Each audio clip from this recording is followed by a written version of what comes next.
I want to explore abstract landscape paintings. You've probably seen my small oil pastel landscapes. They're fun to make because I create them from imagination. Because they're small, I can make a whole bunch in a short amount of time. It's a way to kind of meditate or flex the creative muscle without thinking too much and without feeling hindered by the technical aspect of things.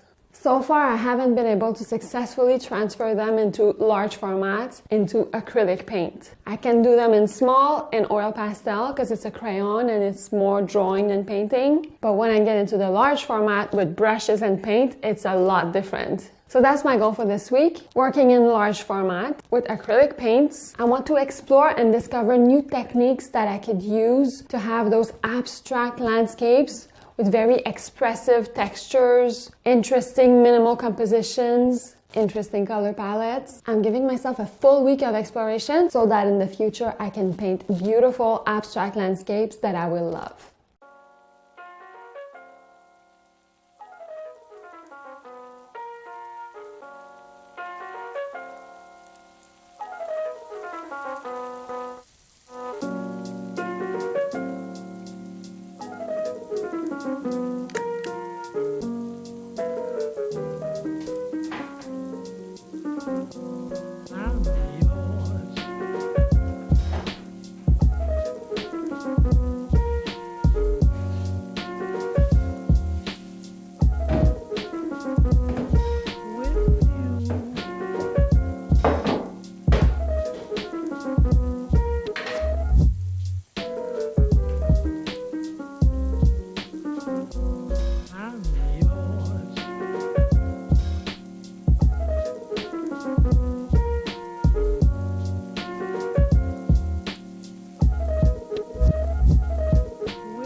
In this painting, I wanted to really explore a bold palette, so that's why I chose red. Red is not typically used in landscapes, so I wanted to see what I could achieve with it. I really like the texture that I got with the black and orange.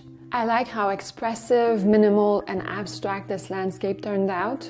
I could have had more of a lighter sky, especially towards the horizon line, to let all that red breathe a little bit, but overall, to me, it's still successful.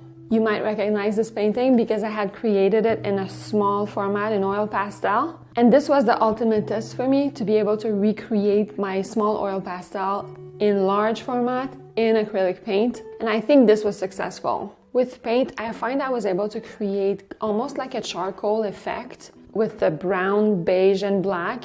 I kept things pretty minimal, which I really love. When working in large format, for me, the most difficult thing to achieve is to have a very minimal composition, but have a painting that is still interesting. I find it easier to put a bunch of different colors and a bunch of different textures to create some kind of focal point of interest.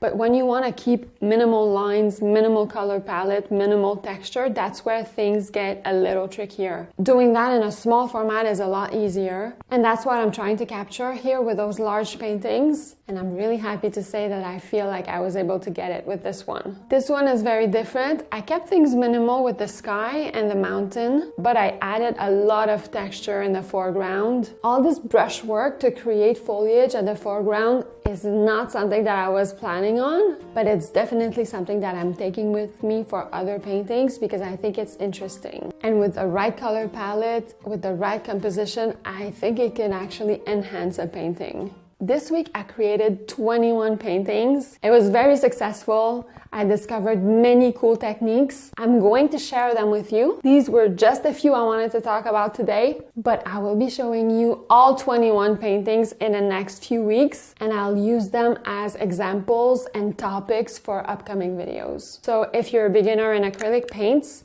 if you're interested in expressive and abstract work, this will be for you. Be sure to subscribe if you don't want to miss any of those upcoming videos. Thank you to my patrons, and if you want more inspiration, you can watch this one next.